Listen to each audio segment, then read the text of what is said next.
नमस्कार साथियों। आज हम पॉलिटिकल साइंस के वेस्टर्न पॉलिटिकल थॉट की यूनिट 6 को पढ़ने जा रहे हैं, जिसमें है R S. Tawney and F W. Hayek, Friedrich Hayek. चलिए शुरू करते हैं। अंग्रेज इतिहासकार थे। इसका सही उत्तर है ऑप्शन नंबर ए, रिचर्ड हेनरी टोनी। टोनी का जन्म हुआ था। इसका सही उत्तर है ऑप्शन नंबर ए, भारत में। टोनी के पिता किस भाषा के मर्मज्ञ थे? मर्मज्ञ से मतलब है विद्वान थे। इसका सही उत्तर है ऑप्शन नंबर सी, संस्कृत। सामाजिक प्रजाति भेदभाव के विरुद्ध थे। इसका सही उत्तर है ऑप्शन नंबर ए, रिचर्ड हेनरी टोनी। आगे चलते हैं। सोशलिस्ट बाइबल किसकी रचना है? इसका सही उत्तर है ऑप्शन नंबर ए, टोनी। इक्वेलिटी किसकी रचना है? इसका सही उत्तर है टोनी। इसका सही उत्तर है टोनी। सत्ता व सत्व के मध्य अंतर स्पष्ट किया। इसका सही उत्तर है ऑप्शन नंबर सी, टोनी ने। एक ब्रिटिश अर्थशास्त्री थे। इसका सही उत्तर है ऑप्शन नंबर ए, हायेक। अर्थशास्त्र में नोबेल पुरस्कार निम्नलिखित में से किसे प्राप्त हुआ? इसका सही उत्तर है फेडरिक हायेक को। ऑप्शन नंबर ए, फेडरिक हायेक को। आगे बढ़ते हैं। कीसियंस विचारों के विरोधी थे। कीसियंस विचारों के विरोधी थे।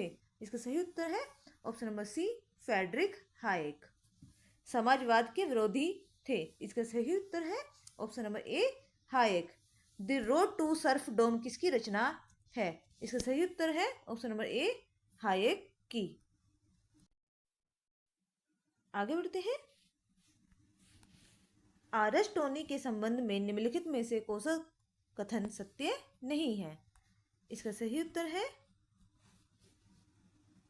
ऑप्शन नंबर बी, इन्होंने सब कुछ समय तक राजनीति शास्त्र में अध्यापन का कार्य किया। यह कथन सत्य नहीं है। आगे चलते हैं। फेडरिक हायेक के संबंध में कौन सा कथन सही नहीं है? इसका सही उत्तर है ऑप्शन नंबर ए, सन 1978 में इन्हें अर्थशास्त्र का नोबेल पुरस्कार दिया गया। यह कथन गलत है। आगे फिर कथन दिए हैं।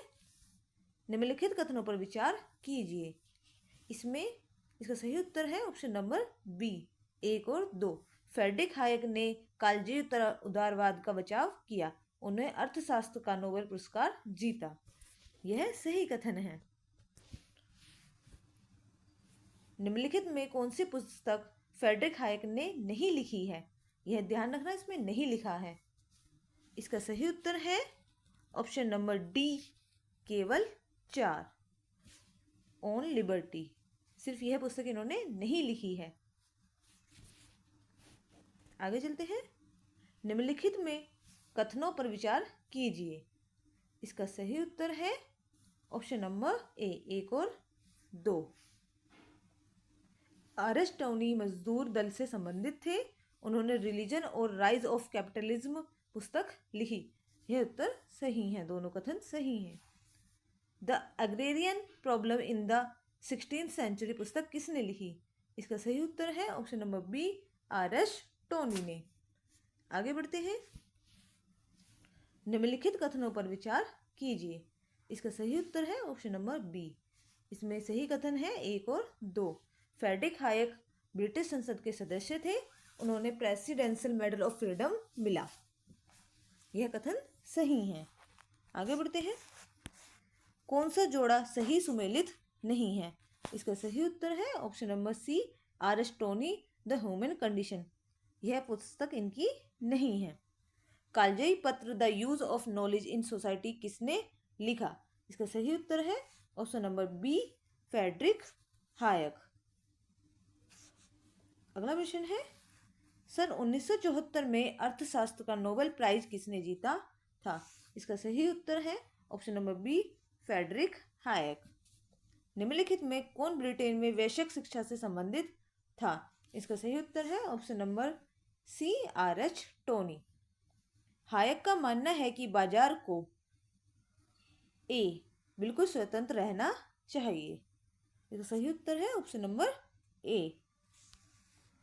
मध्य युग के बाद से पूंजीवादी अर्थव्यवस्था और विचारधारा पर धार्मिक विचारों के प्रभाव पर कौन नजर रखता है? इस सवाल पर प्रकाश डालता है कि ईसाई धर्म बाजार में एक अद्वितीय भूमिका क्यों निभा रहा है। यह आपको बताना है कि ये किसने कहा है। इसका सही उत्तर है ऑप्शन नंबर ए, आर एच टोनी। यह उद्धरण किसने दिया है? माना मुझे अपने पड़ोसी से अपने समान प्रेम करना चाहिए। जो प्रश्न बड़े पैमाने के संगठन की आधुनिक परिस्थितियों में समाधान के लिए बने रहते हैं वे हैं, वास्तव में मेरा पड़ोसी कौन है और मैं वास्तव में उनके प्रति अपने प्यार को व्यवहार में कैसे प्रभावी बना सकता हूँ। यह आपको बताना है कि ये कथन किसने दिया है। इसका सही उत्तर है option number D, R H Tony. वह कौन था जिसे अब ऑस्ट्रियन इकोनॉमिक्स कहा जाता है? इसका सही उत्तर है ऑप्शन नंबर ए, हायेक। इसी के साथ सारी यूनिट हमने पढ़ा दी है। ये आखिरी यूनिट थी। यदि आपको कोई प्रश्न है तो हमें कमेंट बॉक्स में अवश्य बताएं। धन्यवाद।